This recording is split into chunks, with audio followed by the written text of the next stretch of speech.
Hi friends, easy veg రెసిపీస్కి తిరిగి స్వాగతం. ఇవాళ నేను మీకు చూపించబోయే రెసిపీ ఉసిరికాయ ఆవకాయ. ఉసిరికాయలు మనకి అక్టోబర్ నెల నుంచి డిసెంబర్ జనవరి వరకు కూడా దొరుకుతాయి. ఉసిరికాయలు ఆరోగ్యానికి చాలా మంచివి, సి విటమిన్ పుష్కలంగా ఉంటాయి. ఈ సీజన్లో దొరికినప్పుడు మనం వీలైనన్ని రకరకాల రెసిపీస్ చేసుకొని తినాలి. అందులో మనకి ఆవకాయ ఒకటి.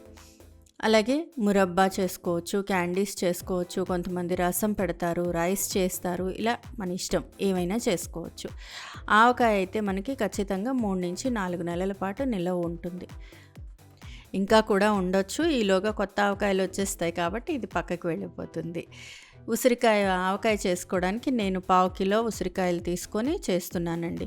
ఎక్కువ తింటారు అనుకుంటే ఇంకొంచెం ఎక్కువ చేసుకోవచ్చు, కరెస్పాండింగ్గా మిగతా మెజర్మెంట్స్ కూడా పెంచుకోవచ్చు. ఉసిరికాయలన్నీ బాగా కడిగి ఆరపెట్టేసుకొని బాండ్లీలో నూనె వేసి వేడి చేసుకోవాలి. 1/4 కిలో ఉసిరికాయలకి నేను ఇంచుమించుగా 1/2 లీటర్ నూనె వాడాను. నూనె బాగా వేడెక్కిన తర్వాత ఉసిరికాయలన్నీ కూడా ఇందులో వేసి వేయించుకోవాలి. లో ఫ్లేమ్లో మాత్రమే వేయించుకోవాలండి. చక్కగా లోపల దాకా ఉసిరికాయ వాడినట్టు అవుతుంది. చూడండి, చిన్నగా రంగు మారుతోంది. ఇలా రంగు మారుతూ ఉండేదాకా లో ఫ్లేమ్లో పెట్టి వేయించుకోవాలి. మధ్య మధ్యలో ఒకసారి కలుపుతూ ఉండాలి. అలాగే చెక్ చేసుకోవాలి కాయ కొద్దిగా వాడినట్టు అయ్యిందా లేదా అనేది. పైన స్కిన్ కొంచెం వడిలినట్టుగా అవుతుంది. అలాగే కాయ ఇలా నొక్కి చూస్తే మెత్తగా అవుతుంది. అంతదాకా లో ఫ్లేమ్లో పెట్టి వేయించుకోవాలి.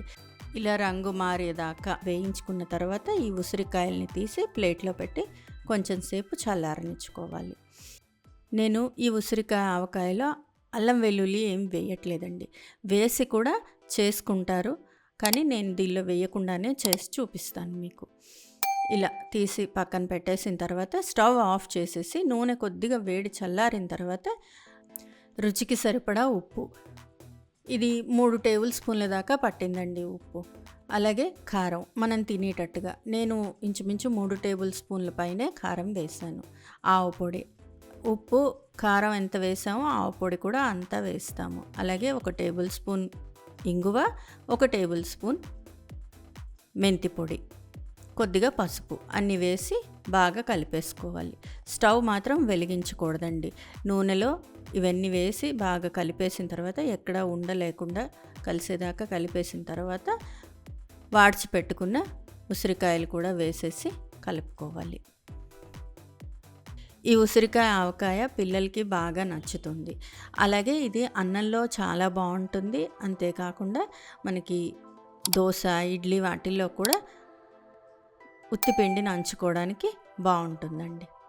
ఇలా బాగా కలిపేసి ఒక 2 నిమిషాల పాటు దాన్ని అలా వదిలేసేయాలి.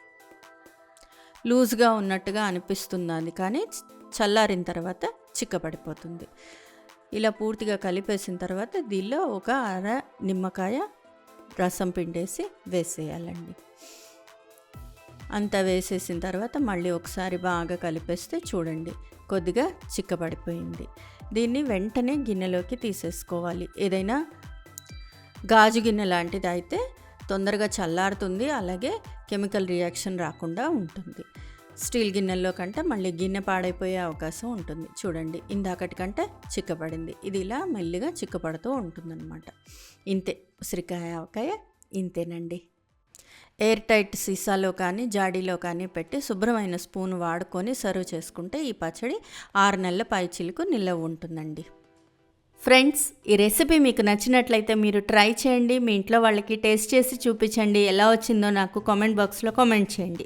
ఫ్రెండ్స్, ఈ వీడియో మీకు నచ్చినట్లయితే ప్లీజ్ లైక్ చేయండి, షేర్ చేయండి. ఛానల్ సబ్స్క్రైబ్ చేసుకొని వాళ్ళు ఛానల్ సబ్స్క్రైబ్ చేసుకోండి. ఆ బెల్ ఐకాన్ క్లిక్ చేయడం మాత్రం మర్చిపోకండి. మరో మంచి రెసిపీతో మళ్ళీ మీ ముందుంటాను. అంతవరకు సెలవు మరి. బాయ్.